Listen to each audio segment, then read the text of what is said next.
संयमो तवो देववेत नमस्ते जसधमे सयामणो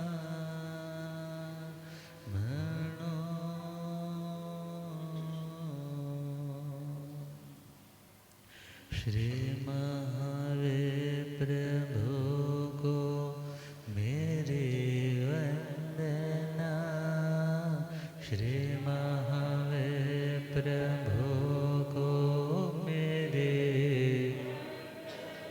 वंदना वंदना वंदना वंदना वंदना वंदना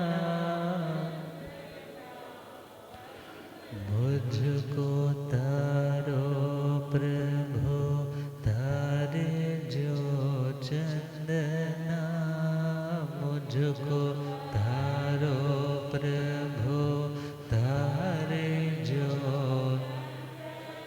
वंदना वंदना वंदना वंदना वंदना वंदना वंदना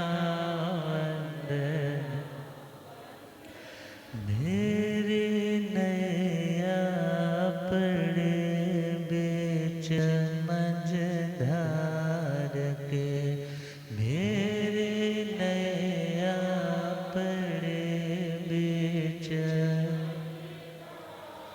कौन अपना यहाँ बीच संसार के कौन अपना यहाँ बीच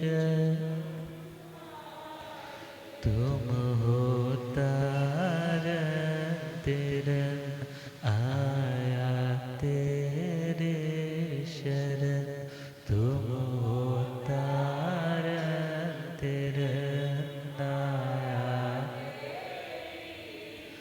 तेरे चरणों में दाता है अभिवंदना तेरे चरणों में दाता है अभिवंदना वंदना वंदना वंदना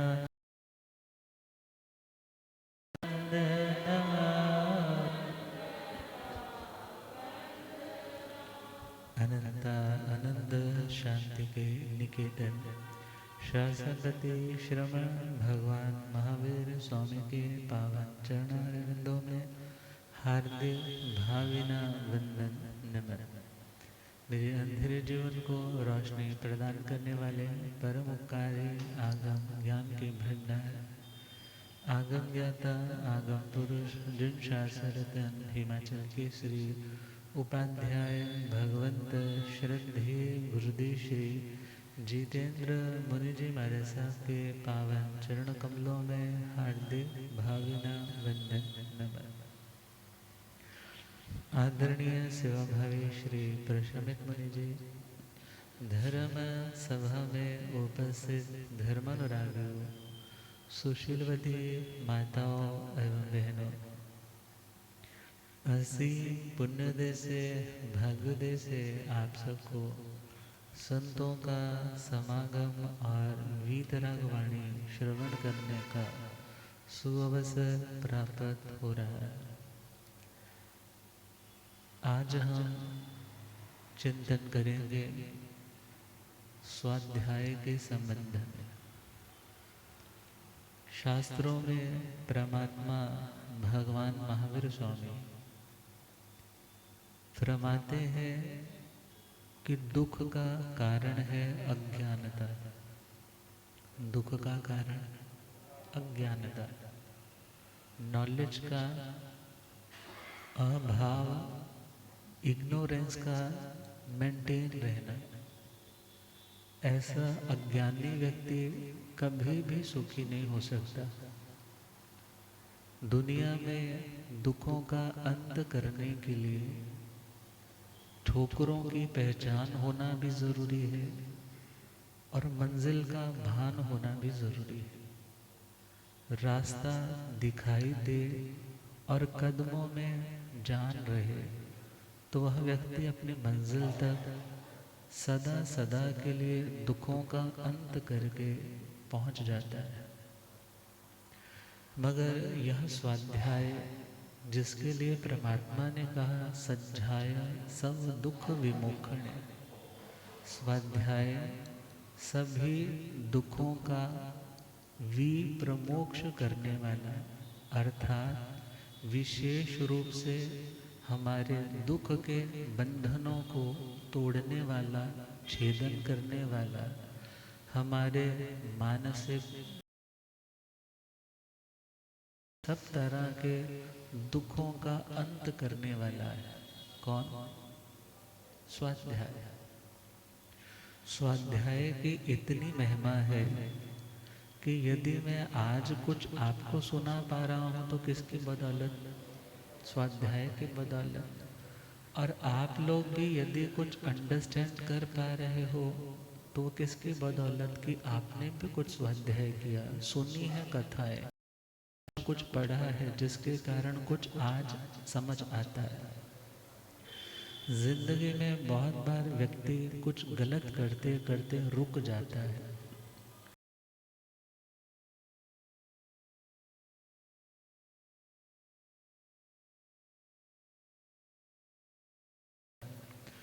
तो शब्द है स्वाध्याय, और स्वाध्याय करने में भी शक्ति लगती है। स्वाध्याय करने में भी क्या लगती है? शक्ति लगती है, जोर लगता है। इसलिए परमात्मा ने सम्यक्त्व पराक्रम इन 73 बातों में 18th पॉइंट पे किसको रखा है? स्वाध्याय को। अर्थात स्वाध्याय करने में शक्ति लगती है, स्वाध्याय करना भी तपस्या है, और यह आभ्यंतर तपस्या है। कौन सी तपस्या? आभ्यंतर, भीतर की तपस्या, जिसमें प्रायश्चित, विनय, वैयावृत्ति, स्वाध्याय, ध्यान और व्युत्सर्ग, ये 6 स्लॉट आते। तो स्वाध्याय का मतलब क्या है? सामान्य सा शब्द का अर्थ जो प्रचलित है कि स्व का, अपना, अपनी आत्मा का अध्ययन कर पाना, स्वस्य अध्ययनम इति स्वाध्याय। मगर अपना अध्ययन हम कब कर पाएंगे?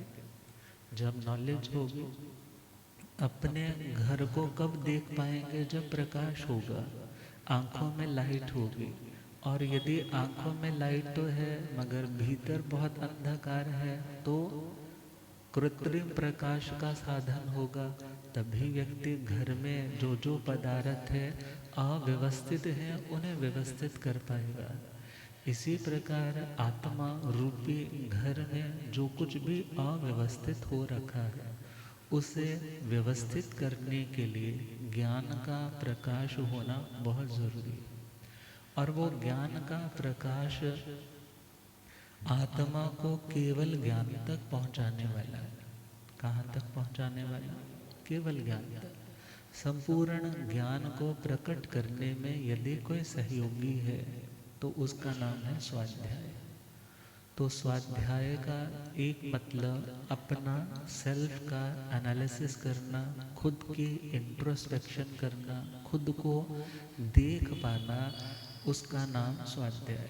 दूसरा मीनिंग शोभनम या शोभनो अध्याय या शोभनम अध्ययनम इति स्वाध्याय। अच्छी चीज़ों का अध्ययन करना। कैसी चीज़ों का? क्योंकि कंटेंट, कॉन्टेक्स्ट भी तो कई तरह का होता है, बुक्स भी तो कई तरह की होती है। ऐसी किताबों का पठन पाठन करना, ऐसी किताबों को पढ़ना, ऐसी किताबों को सुनना, क्योंकि आजकल बुक्स रीडिंग के साथ साथ ऑडियो बुक्स भी चलती है जिनको आप जस्ट सुन सकते हो। तो ऐसी चीज़ों को सुनना जो आपके हित का साधन बन सके, मीन्स जो आपको ऊंचा उठा सके, आपको पतन की सीढ़ी की ओर नहीं बल्कि उत्थान की सीढ़ी पर चढ़ा सके, आपको ऊंचा उठा सके। तो उत्तम ग्रंथों का अध्ययन करना भी स्वाध्याय है। उत्तम ग्रंथों का अध्ययन करना भी क्या है? स्वाध्याय। अब प्रश्न आ जाता है, उत्तम कौन सा है?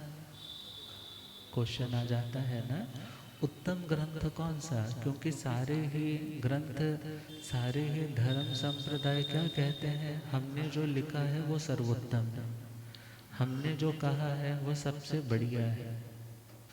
तो सिंपल इसकी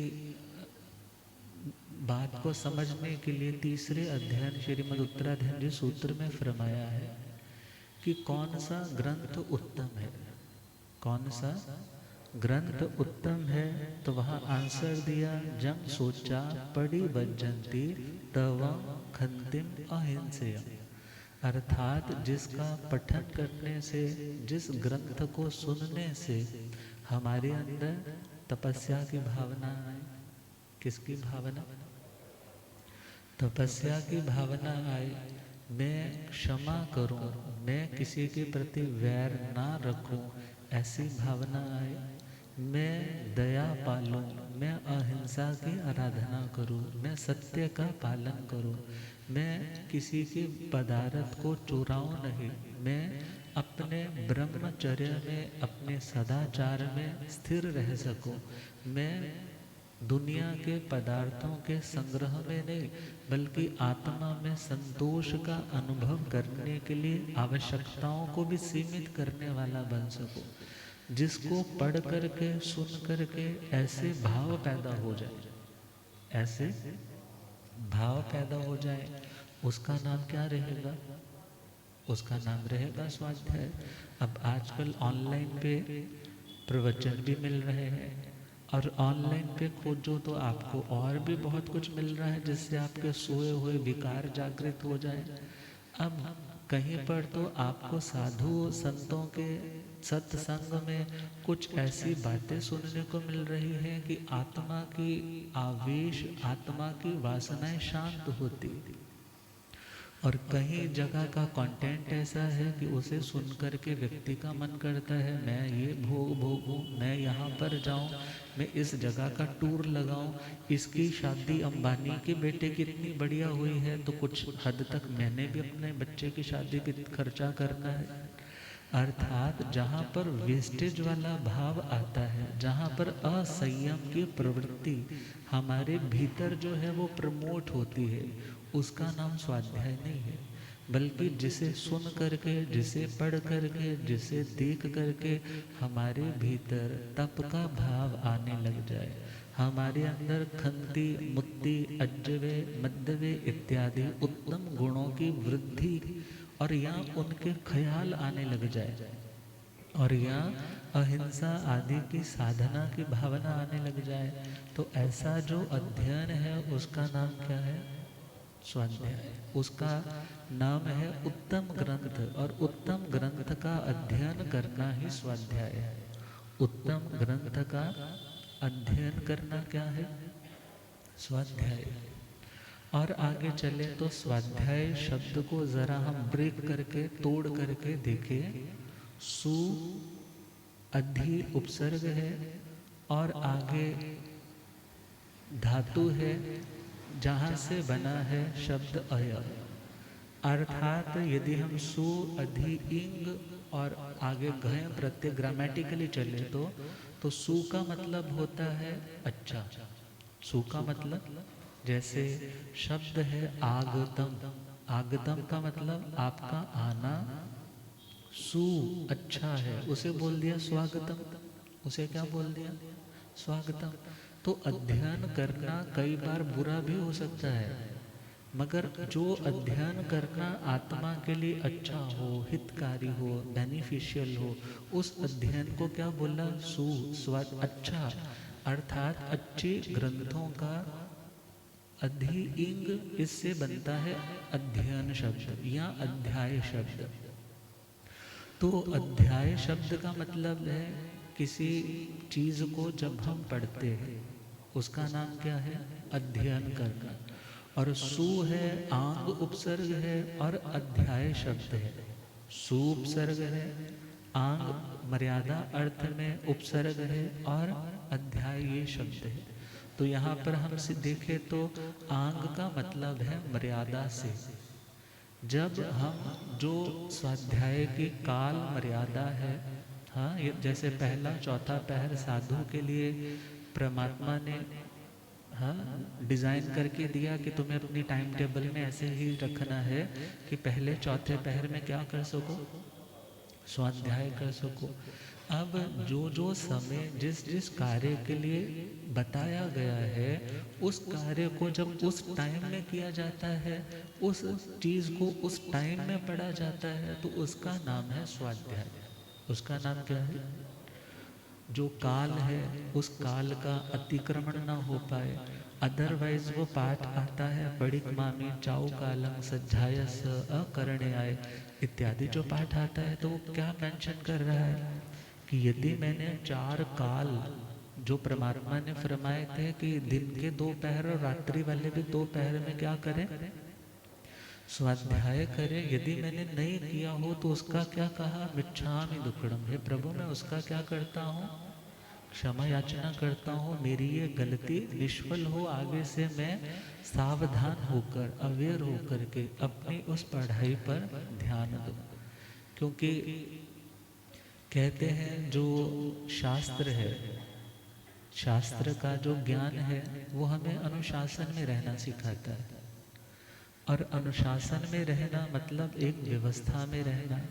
और जब व्यक्ति एक व्यवस्था में रहता है तो खुद भी व्यवस्थित रहता है और उसके कारण किसी को भी अव्यवस्था, डिस्टर्बेंस, किसी को भी प्रॉब्लम नहीं होती है।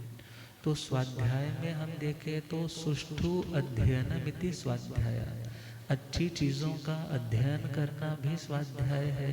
मर्यादा पूर्वक समय का ध्यान रखते हुए जो कार्य जिस समय पर करना हमारे लिए ज़रूरी है, उस कार्य को उस टाइम में करना, अर्थात पढ़ाई के टाइम में पढ़ाई करना स्वाध्याय है। मगर यदि सेवा का कार्य है उस टाइम भी तुम पढ़ रहे हो तो वह स्वाध्याय नहीं है, वो तो प्रायश्चित का अधिकारी हो जाएगा।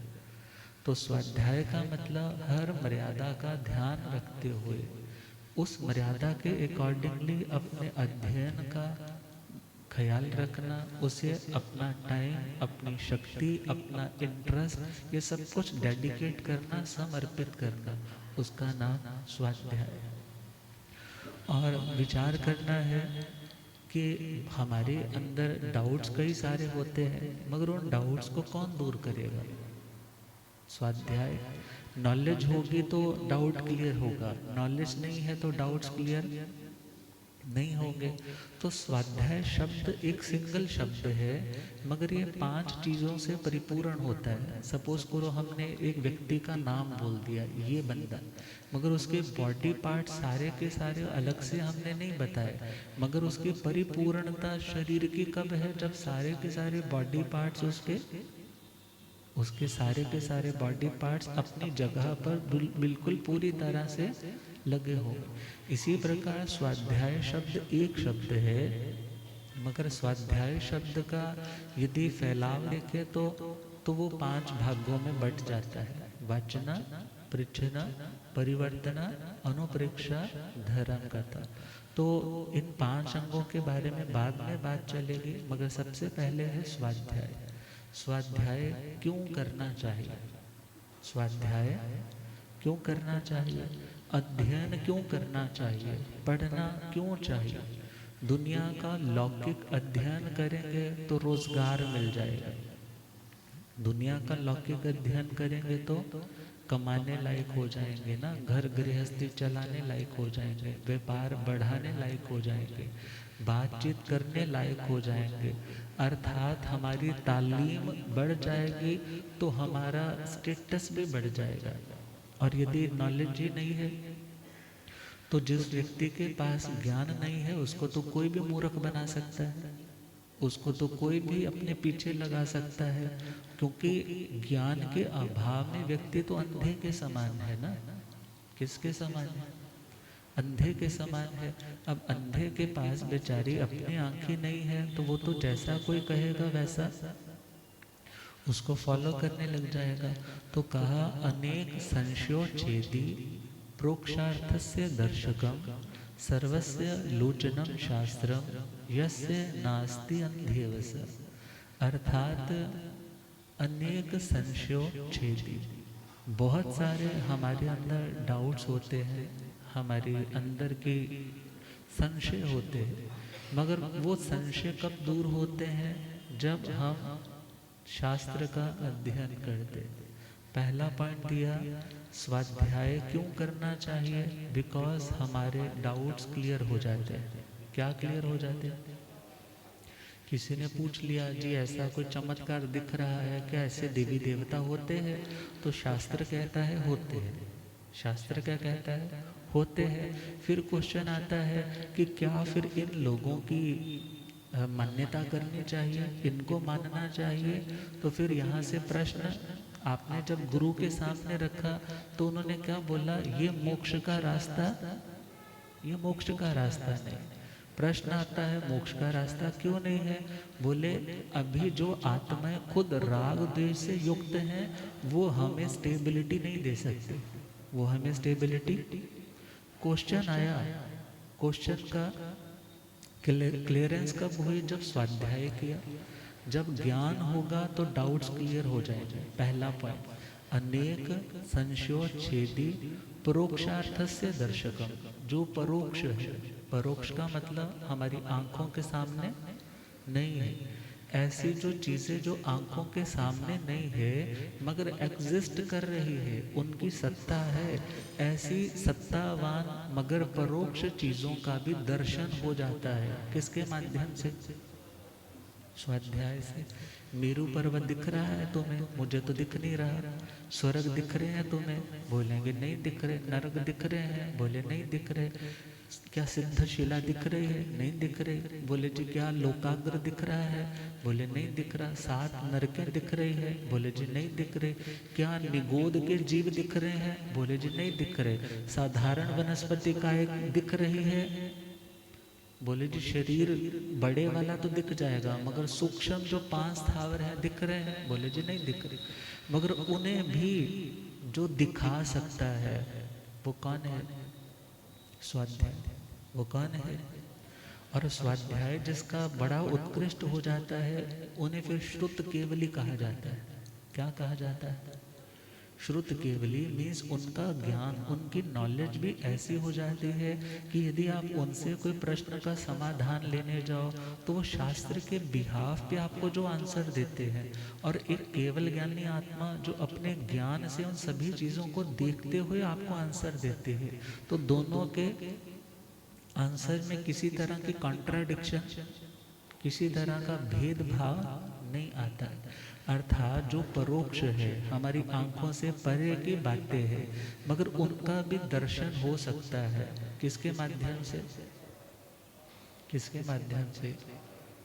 शास्त्र के माध्यम से, ज्ञान के माध्यम से। सपोज आप अमेरिका गए नहीं, मगर आज के टाइम में बोले तो आप उस अमेरिका को कैसे देख सकते हैं? हाँ, किसी ने सपोज वीडियो कॉलिंग करके आपको दिखा दिया या नक्शे पे बता दिया यहाँ यहाँ पर ये चीज़ें हैं, और या वहाँ के सैटेलाइट्स के थ्रू आपने उन चीज़ों को देखना शुरू कर दिया। अर्थात जो तो बिल्कुल डायरेक्ट देख रहा है उनसे तो बोलेंगे उसका ज्ञान अपार है, मगर जो मात्र आपको एक जियोग्राफिकली उन चीज़ों को समझ करके बता सकता है इतने किलोमीटर पे ये चीज़ है, इतने किलोमीटर पे ये चीज़ है, तो वो किसके आलम्बन से? श्रुत ज्ञान के आलम्बन से। किसके आधार से? तो हम सिंपल में जा रहे हैं, अभी ज़्यादा हम डेप्थ में नहीं जा रहे हैं। तो स्वाध्याय करने से पहला पॉइंट हमारे डाउट्स क्लियर होते हैं। दूसरा पॉइंट, हम जिन चीज़ों को इन आंखों से नहीं देख सकते उन चीज़ों के सत्ता को हम महसूस कर सकते हैं कि वो एग्जिस्ट कर रही है। और तीसरा पॉइंट है सर्वस्य लोचनम शास्त्रम। सब कुछ दिखाने वाला कौन है? शास्त्र। यस्य नास्ति अंध एव स। और कहा जिसके ये आगम चक्षु साहू आता है शास्त्र में। साधु की आंखें कौन सी हैं? बोले जी आगम ज्ञान। कौन सा ज्ञान? आगम ज्ञान मतलब शास्त्र का ज्ञान। तो जिसके ये शास्त्रीय ज्ञान की आंखें नहीं खुली है, उस व्यक्ति को अंधा बोला है। उसको क्या बोला है? अंधा बोला है। तो अंधा व्यक्ति तो ठोकरे खाता है, अंधा व्यक्ति तो अपनी मंजिल पर पहुंच नहीं पाता है। और बृहद कलम भाष्य में भी आता है, नवी अथी नवी होई सज्जाए समम तवो कम, कि ना तो स्वाध्याय के समान कोई तपस्या है, ना कभी थी और ना ही कभी होगी। अर्थात ज्ञान के अभाव में ज्ञान की यदि रोशनी नहीं है, उस अंधकार में पहला पॉइंट व्यक्ति भयभीत रहता है। क्योंकि ज्ञान क्या देता है? प्रकाश। ज्ञान क्या देता है? प्रकाश क्या देता है? निर्भयता। प्रकाश क्या देता है? खुद से पूछो ना। छत पर जाना है 12-1 बजे, याद आया सुबह तो पार्टी पे निकलना है और अभी तो पैंट सूख रही है ऊपर छत पे, और यदि रात को ओस पड़ेगी तो पैंट दोबारा से क्या हो जाएगी? गिल्ली हो जाएगी। तो ऐसे टाइम में क्या किया? झट से सीढ़ियाँ चलने लगे, मगर एकदम से लाइट चलेगी। लाइट चलेगी तो आपके कदम क्या हो गए? रुक गए ना। क्यों रुक गए? वो बचपन से वो माइंड प्रोग्रामिंग हो रखी है ना, भूत बैठा है, हुआ होगा। और तो और हम आगे बढ़े, अंधकार के परमाणु सघन होते हैं। अंधकार के परमाणु सघन होते हैं क्योंकि वो भी पौद्गलिक सत्ता है अंधकार की। और वहाँ पर जाने में थोड़ा हमें अलग से जोर सा महसूस होता है। और थोड़ा विचार करें तो अंधेरे में जाने से हम घबराते हैं। क्यों घबराते हैं? बिकॉज भय मोहनीय कर्म बांधा है तो उदय में आता है, तो डर लगता है। तो ऐसी सिचुएशन में परमात्मा कहते हैं कि जहाँ प्रकाश होगा वहाँ निडरता आएगी, वहाँ निर्भयता आएगी। तुम उसी टाइम वापस लौटते हो, मोबाइल उठाते हो या बैटरी टॉर्च उठाते हो, टॉर्च जला करके पहुँच जाते हो। प्रकाश आया तो डर चला गया, प्रकाश आया तो। और यदि अंधकार रहता तो तुम डरे रहते। बहुत सी सिचुएशंस ऐसी होती हैं जिनके बारे में आपको नॉलेज नहीं होती, और आप अपनी ओर से ही मेंटल फैब्रिकेशन से ही अपने फियर को और क्रिएट करते रहते हो और मल्टीपल करते रहते हो। मगर जैसे ही कोई नॉलेज देने वाला होता है, ज्ञान देने वाला होता है, समझाने वाला होता है, तो आपका डर, आपका खौफ क्या होने लग जाता है? शांत होने लग जाता है, कम होने लग जाता है। तो स्वाध्याय के संबंध में श्री दशवें कालिक जी सूत्र, कौन सा सूत्र? आवाज नहीं आ रही। दशवें कालिक जी सूत्र, वहां पर भी प्रश्न पूछा गया था कि हम जिंदगी में समाधि चाहते हैं। क्या चाहते हैं? समाधि का मतलब समाधान। समाधि का मतलब समाधान। क्योंकि जब हमें अपने प्रश्नों के समाधान मिल जाते हैं तो हमारा मन टिक जाता है। और जब तक हमारा समाधान नहीं ना होता हमारे प्रश्न का, तो हमारे अंदर एक अच्चोपाई सी चली रहती है, अंदर से एक बेचैनी सी आती रहती है। मगर जब समाधान मिल जाते हैं तो समाधि मिल जाती है। तो समाधान कब मिलेंगे? तो समाधान तक पहुंचने के 4 उपाय बताए। कितने उपाय? तो उन 4 उपायों में कहा है विनय समाधि का कारण है। कौन? गुरुओं की विनय करोगे, गुरुओं की आज्ञा में रहोगे तो डरने की जरूरत ही नहीं ना, क्योंकि संभालने वाले कौन बैठे हैं? गुरु बैठे हैं। विनय समाधि का कारण है। दूसरा पॉइंट है श्रुत ज्ञान। नॉलेज भी आपको समाधि देने वाली है। नॉलेज क्या देने वाली है? क्योंकि ज्ञान होगा तो समाधान हो जाएंगे ना, ज्ञान नहीं होगा तो समाधान। तीसरा पॉइंट आता है तपस्या। तपस्या भी क्या देने वाली है? समाधि। और यदि ज्ञान पूर्वक तप किया जा रहा है, अहंकार से रहित होकर के तप किया जा रहा है, अभिमान को छोड़ करके तप किया जा रहा है, दुनिया की किसी कामना को छोड़ करके तप किया जा रहा है, तो वो तपस्या हमें क्या देगी? शांति। वो तपस्या झगड़ा नहीं देगी, वो तपस्या हमारे अंदर से उदासी नहीं लेकर आएगी, वो तपस्या हमारी जिंदगी में बेचैनी नहीं लेकर आएगी, बल्कि वो तपस्या हमारे कर्मों का क्षय होने के कारण हमें समाधि देने वाली होगी। 3 बातें होगी समाधि देने में। 4 बातें हैं ना कारण। पहला विनय, दूसरा श्रुत, तीसरा तप, चौथा है आचार। चौथा अम्बदा नींबूदाचार नहीं, यहाँ आचार का मतलब है आचरण। आचरण का मतलब जब हमारा practically translation of knowledge practically अच्छी होने लग जाती है, जब हमारा व्यवहार भी अच्छा होने लग जाता है, तो हमारा व्यवहार अच्छा है तो हमें समाधि मिलती है। सामने वाले के पास कोई क्वेश्चन लगाने का या सामने वाले के पास आपको चैलेंज करने का कोई मौका नहीं मिलता है, और आप खुद से भी संतुष्ट रहते हैं बिकॉज तुम सही ट्रैक पर अच्छा आचरण पाल रहे हो, तो तुम्हें डरने की ज़रूरत नहीं होती। डरता कौन है? जिसके अंदर कमी होती है, और जिसे पता है मैं ठीक चल रहा हूँ तो उसके अंदर समाधि रहती है। उसके अंदर क्या रहती है? समाधि। तो इन 4 में से हमारा जो इस विषय के साथ रिलेट करने वाला है वो है श्रुत समाधि। कौन सा? मैं स्वाध्याय करूं, मगर क्यों करूं? क्वेश्चन आता है ना, कथा में आऊं, मैं क्यों आऊं? बहुत से तो ऐसे भी तो होते हैं ना, मम्मी पापा से पूछ लेते हैं को आप कथा में जाते हो तानू की मिल गया, मैं क्यों जाऊं? अब प्रश्न है हम स्वाध्याय करें तो क्यों करें? तो परमात्मा ने आंसर दिए, स्वयं में भविष्यति अध्यायवम भवे। मेरा श्रुत ज्ञान बढ़ेगा, मुझे नया सुनने को मिलेगा, इसलिए मुझे क्या करना चाहिए? स्वाध्याय करना चाहिए, या मुझे सत्संग में जाना चाहिए। बहुत से लोग कह सकते हैं महाराज जी वही रिपीटेड सी तो बातें होती हैं, गुस्सा नहीं करना, मान नहीं करना, लोभ नहीं करना, नया क्या बताया इसमें? इसमें नया क्या बताया? तो सपोज आपको लगता है कि नया नहीं बताया, मगर रिफ्रेश तो हो गया। क्या हो गया? घर में आप हर रोज तो नई चीज नहीं ना लाते, मगर डस्टिंग तो करते हो कि नहीं उसको मेंटेन रखने के लिए। ऐसे यदि ज्ञान है, अच्छे संस्कार है, उनको मेंटेन रखने के लिए डस्टिंग जरूरी है।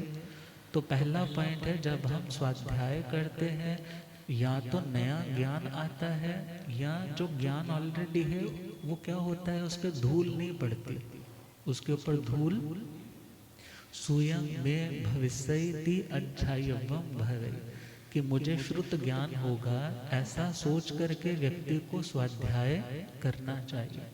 दूसरा पॉइंट है एकग्ग मनो भविष्यामि ति अध्यायवम भवे। मेरा मन एकाग्र हो, मेरा मन एकाग्र होगा, क्योंकि कह देते हैं ना महाराज जी मन कदे इधर पटकता है, कदे उधर पटकता है, एक जगह कॉन्सेंट्रेट ही नहीं होता। माला पकड़ते हैं, मन का तो घूम रहा है, जुबान मुंह में घूम रही है, और मन चारों दिशाओं में घूम रहा है। फैक्ट्री में लेबर आगे होगी नहीं आगे होगी, काम वाली ने कितने बजे आना था। अब विचार करना है, वही आप स्वाध्याय कर रहे हो, शास्त्र उठा करके आप उसका पन्ना पढ़ रहे हो, उसका मीनिंग देख रहे हो, उसके अंदर गहरे उतर रहे हो, तो आपका मन, खुद से पूछो ना, आपका मन फिर इधर उधर नहीं जाता, बल्कि उसी एक चीज में आपका इंटरेस्ट जब आने लगता है तो आपको उसी में तल्लीनता, उसी में आप मगन होने लग जाते हो। एक भंवरा यदि फूल पर बैठा है, किस पे बैठा है? आपने सुना होगा वो हमिंग से साउंड करता है, हूँ ऐसे करके साउंड चलता रहता है। मगर जब उसको फूल पर बैठने के बाद उसके साथ रस आने लग जाता है ना, तो उसकी हमिंग साउंड बंद हो जाती है, उसकी हमिंग साउंड। ऐसे ही जब तक हम स्वाध्याय जो कर रहे हैं उसके साथ हमारे थॉट्स अभी अलाइन नहीं हो पा रहे, हमारे थॉट्स की फ्रिक्वेंसी अभी जो पढ़ रहे हैं उसकी फ्रिक्वेंसी के साथ मैच नहीं हो पा रही। मगर जैसे ही मैच होने लग जाती है, हमारी हमिंग, हमारी डिस्टर्बेंस, हमारा थॉट्स का मल्टी थॉट्स में, ओवर थिंकिंग में जो जा रहा था वो कॉन्सेंट्रेट होने लग जाता है। क्या होने लग जाता है? कॉन्सेंट्रेट होने लग जाता है। तो स्वाध्याय करने से हमारा मन, हमारा चित्त जो अनेक चित्त हो जाता है, दो चित्ता नहीं बल्कि अनेक चित्तों वाला हो जाता है, विचित्र विचित्र चिंतन में चला जाता है, तो उसका चिंतन एक जगह पे कॉन्सेंट्रेट होने लग जाता है। तो दूसरा पॉइंट आया कि मेरा मन क्या हो पाएगा? एकाग्र हो पाएगा, कॉन्सेंट्रेट हो पाएगा। इसलिए मुझे स्वाध्याय करना चाहिए, मुझे किसी ना किसी अच्छे धर्म ग्रंथ को पढ़ना चाहिए, सुनना चाहिए। यदि पढ़ने का इतना कैलिबर नहीं है तो जहाँ सत्संग हो रहा है वहाँ तो हर चीज़ आपको थाली में परोस करके दी जा रही है। मानो एक माँ ने भोजन किया, अच्छे से उस भोजन को पचाया, परिणत किया, दूध के रूप में कन्वर्ट कर दिया। किसके रूप में? अब बच्चे को तो क्या करना है? उस फीड को ग्रहण करना है। सत्संग भी तो उस फीड की तरह ही है ना। कुछ ज्यादा जोर लगता है आपका सुनने में, मगर जिस माँ ने सुनाना है उसे खाना भी है, पढ़ना भी है, चिंतन भी करना है। फिर आपको तो जस्ट यही कहा जाता है कि तुम्हें आकर के सुनना है। यदि फिर भी बोलो कि मेरे पास टाइम नहीं है, तो यदि बच्चे को टाइम पे दूध नहीं मिले तो वो कुपोषण का शिकार होता है। किसका शिकार? बोलो। कुपोषण का। और यदि टाइम पे धर्म की नॉलेज नहीं मिले तो व्यक्ति कुव्यसनों का शिकार होता है। किसका शिकार? कुव्यसनों का शिकार होता है, धर्म से दूर होने लग जाता है। तो तीसरा पॉइंट है अपाणं ठाविस्सामीति अध्याय्यवं भवे। अभी तो मन टिक रहा है, अभी तो मन लग रहा है।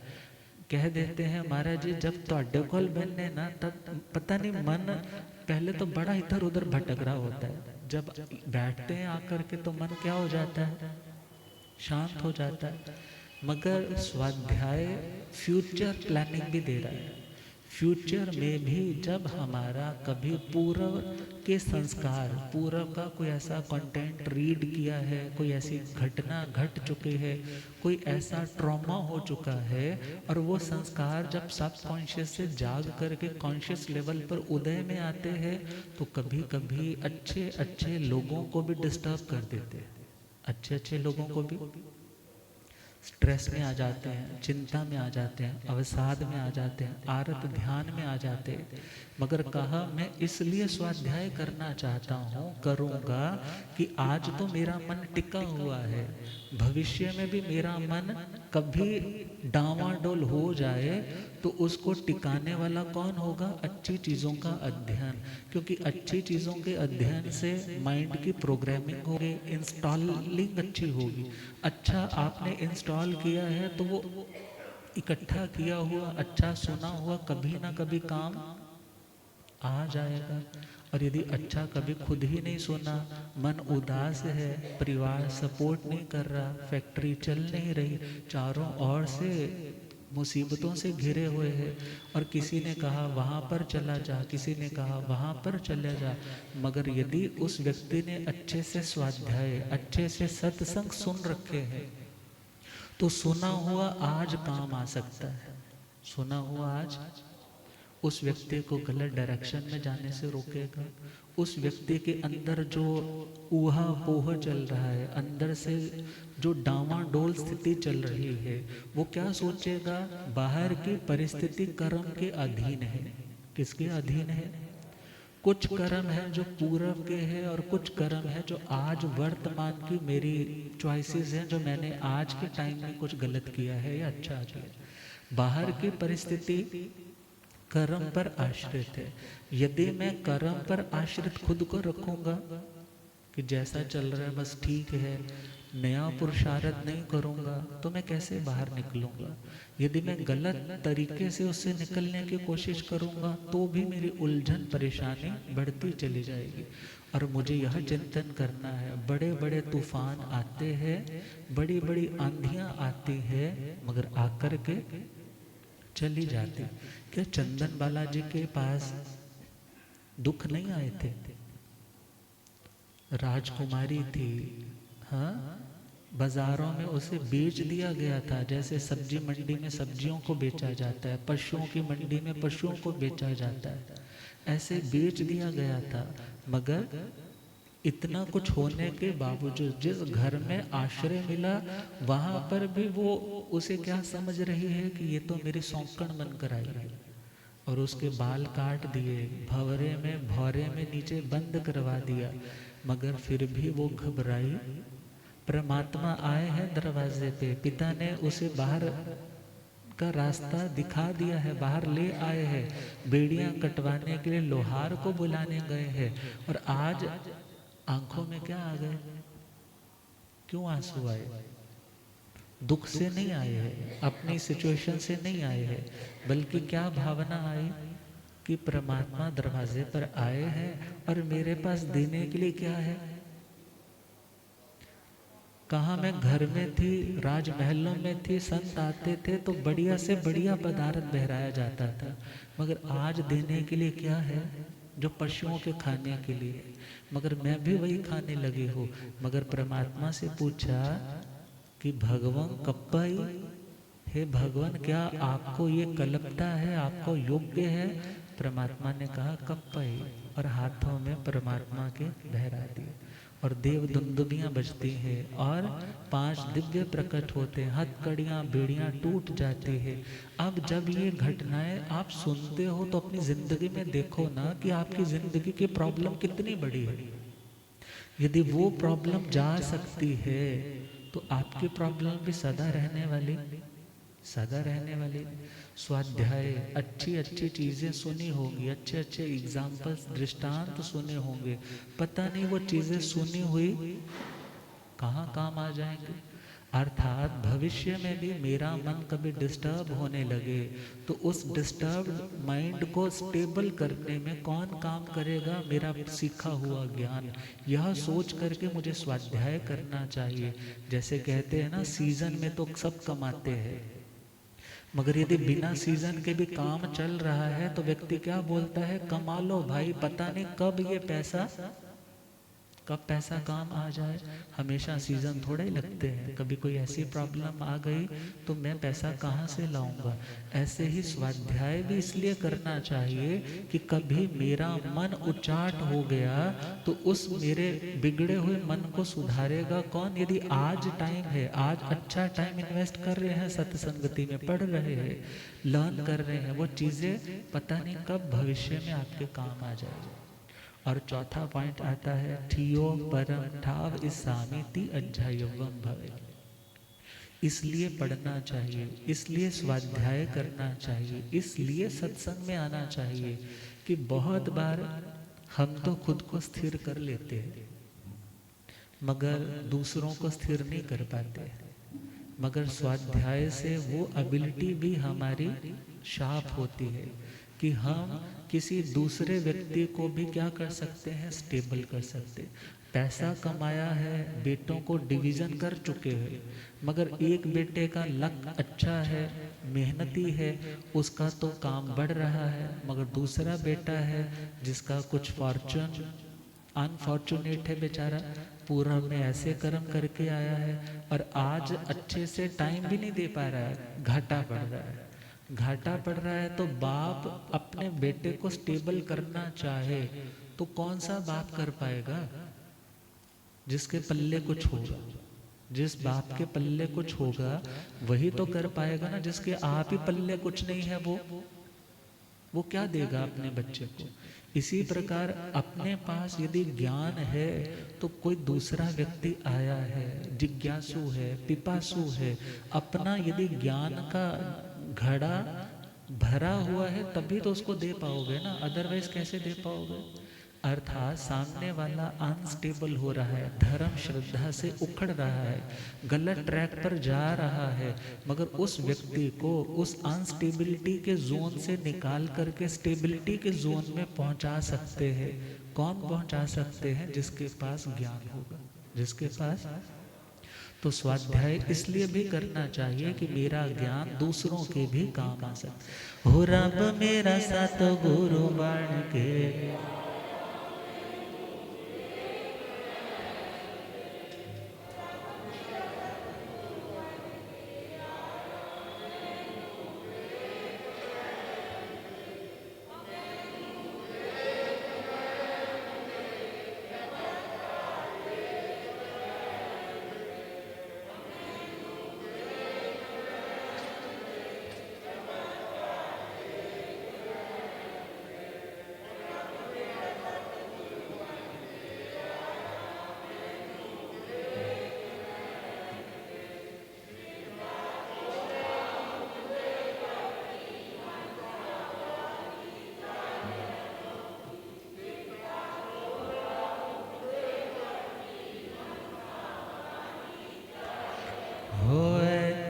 चुकदार संसार में नो